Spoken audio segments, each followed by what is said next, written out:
Jadi al-aslu fil ibadah, asalnya sebuah ibadah adalah tahrim atau al-mana' atau dilarang, kecuali ada dalil yang menunjukkan masyru'nya, disyariatkannya ibadah tersebut. Kalau tidak ada masyru'nya, disyariatkannya, maka kembali dia ke hukum asal, yaitu apa? Dilarang. Ketika sebuah ibadah tidak ada dalilnya dalam teknis demikian oleh Rasul SAW, kemudian dipaksakan, jadilah ibadah tersebut justru bukannya mendapatkan pahala seseorang yang melakukannya, malah mendapatkan dosa, bid'ah. Itu bid'ah. Dan bagaimana menghukumi sebuah hal menjadi bid'ah, ini hal yang telah kita jelaskan di pertemuan kemarin. Hari ini kita ulang. Rumus menghukum sesuatu menjadi bid'ah atau tidak, lihat pada hal tersebut, pada ibadah tersebut. Yang pertama apa?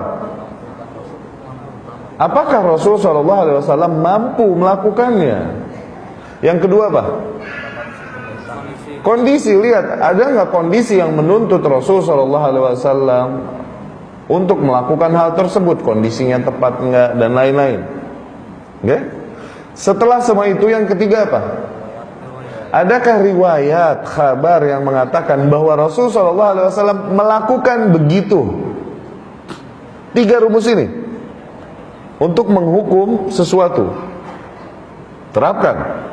Misalnya kemarin kita katakan membaca Al-Fatihah, mengirimnya untuk yang telah meninggal. Al-Fatihah ya akhi, surat yang mulia, surat diantara surat-surat yang ada di dalam kitabullah, dan surat yang paling mulia salah satunya adalah Al-Fatihah nih. Saya tahu kemuliaan Al-Fatihah. Ibnu Qayyim Al-Jauziyah rahimahullah berkata di Madarijus Salikin, Allah Subhanahu wa taala turunkan ke atas bumi ini ratusan kitab. Ratusan kitab. Ya. Kitab ini dibawanya oleh Rasul. Kitab dibawanya oleh Rasul. Nah, di antara ratusan kitab ini, semua kitab ini terangkum di dalam 3 syariat inti, 3 kitab inti, yaitu apa? Taurat, Zabur ni Al-Wa'du Al-Qadim, perjanjian lama, Old Testament. Oke? Taurat. Sama Injil ni perjanjian baru, Bible. Oke? Nah, 3 kitab ini merangkum apa yang ada di dalam kitab-kitab yang Allah Subhanahu wa taala turunkan. 3 kitab ini juga terangkum lagi di dalam kitab terakhir penyempurna, yaitu Al-Qur'anul Karim. Ajib gak? Al-Qur'anul Karim terangkum lagi di dalam 1 surat, yaitu Al-Fatihah. Maka dari situ Al-Fatihah dinamakan artinya apa Ummul Quran? Ibunya Al-Quran. Oke. Kalau dikatakan Al-Fatihah adalah ibunya Al-Quran, maka maknanya surat Al-Fatihah adalah ibunya Al-Quran. Maka maknanya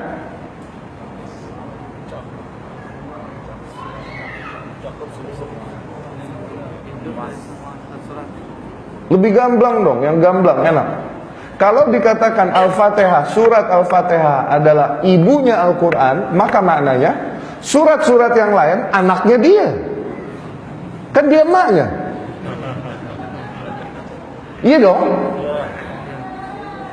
Maknanya seluruh apa yang ada di dalam kitabullah adalah penjabaran panjang lebar dari apa yang Allah globalkan di dalam Al-Fatihah. Ya, Al-Fatihah terangkum lagi dalam 1 ayat, Iyyaka na'budu wa iyyaka nasta'in.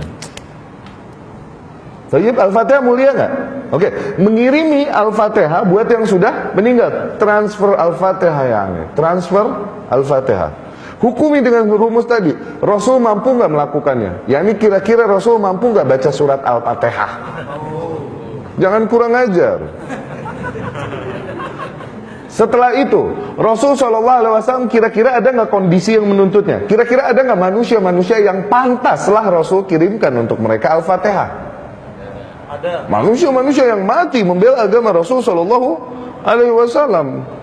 Setelah itu semua, adakah kabar yang mengatakan bahwasanya Rasul SAW transferin Al-Fatihah buat mereka? Tidak ada, maka sama dengan bid'ah. Itu rumusnya. Ya, bacain Yasin buat yang meninggal 7 hari, 40 hari, 100 hari itu. Nggak tahu deh, di Jakarta jalan begitu, sini nggak tahu deh. Di Jawa, Jakarta bang. Rasul mampu nggak baca Yasin? Awas, jangan songong. Disamber geledek ntar ente. Jagoan Rasul baca Yasin daripada ente.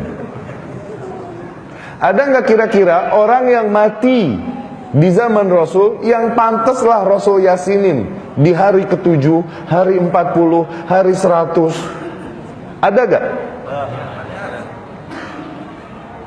Setelah itu semua, apakah Rasul Yasinan?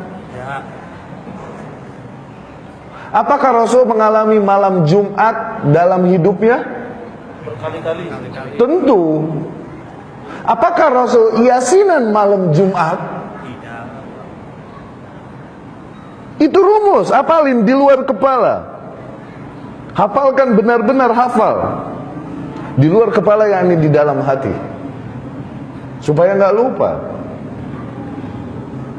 Ya, ketika sebuah ibadah tidak ada kabar dari Rasul SAW bahwa Rasul mengajarkan demikian, maka kembali dia ke hukum asal, yaitu dilarang. Ada beberapa hal yang memang Rasul SAW tidak bisa lakukan, maka itu bukan pembahasan kita. Seperti apa? Pesawat untuk naik haji, kemarin kita katakan pesawat untuk naik haji. Oh, itu bid'ah dong. Kalau mau ngikutin Rasul, ente haji harusnya naik onta aja, nyampe laut ente berenang sana sampai Jeddah. Ya, nih Rasul SAW bisa nggak bikin pesawat? Emang nggak bisa. Ya udah, bukan pembahasan kita. Yang jadi pembahasan kita sesuatu bid'ah atau enggak ini hal-hal yang mampu Rasul lakukan tapi tidak dilakukannya. Itu kan mik untuk berceramah, berkhutbah, bid'ah enggak? Rasul mampu nggak bikin? Nggak mampu. Mengapa kau tuntut? Maka bukan pembahasan kita. Dan ada beberapa hal, kemarin kita telah ceritakan juga supaya menyempurnakan faidah pada hari ini. Ada beberapa hal yang dimana Rasul SAW mampu melakukannya namun belum dilakukan. Karena apa? Kondisi pada saat itu belum tepat. Syarat yang kedua tadi, kondisi. Oke? Contoh misalnya membangun Ka'bah itu.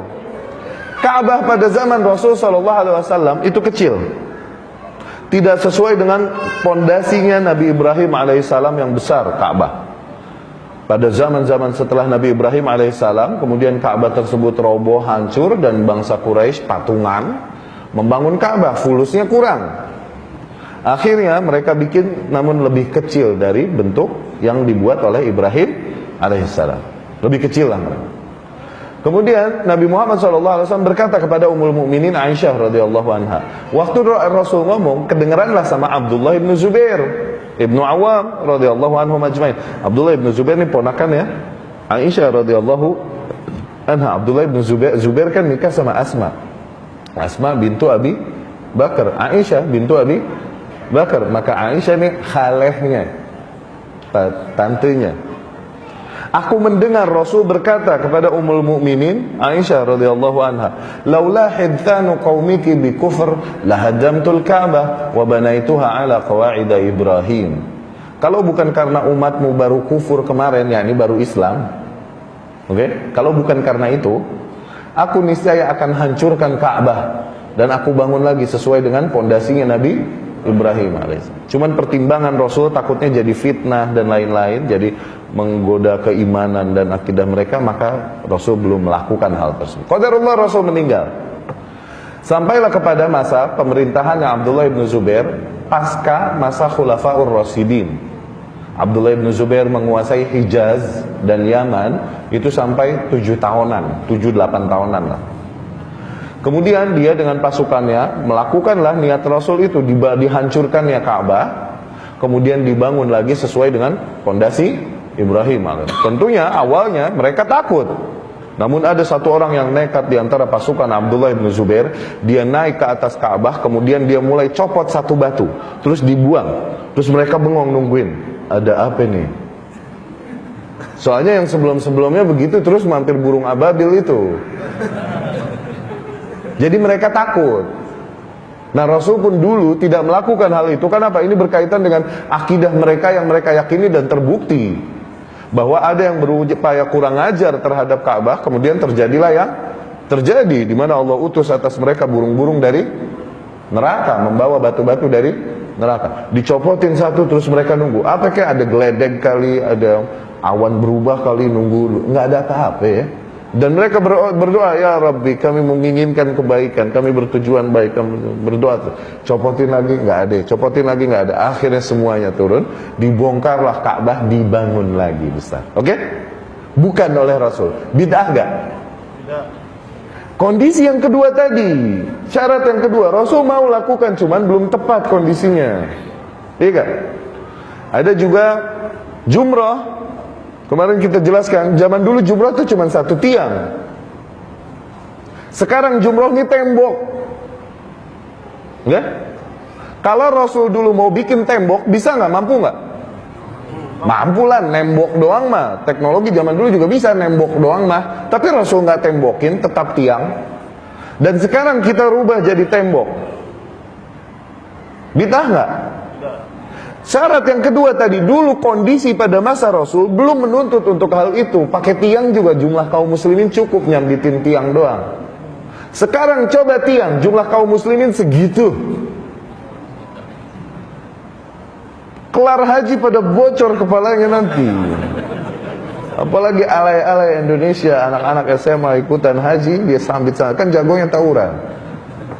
Beraninya dari jauh pakai batu. Alay. Maka tidak jadi bid'ah karena kondisi yang kedua tadi. Baik, itulah qawaid fiqhiyah, bagaimana kita menghukumi sesuatu, bagaimana ulama sampai kepada kesimpulan wajib atau sunnah, atau haram, atau makruh, atau mubah. Bagaimana ulama sampai kepada kesimpulan masyru'nya sebuah amalan atau bid'ahnya sebuah amalan. Baik.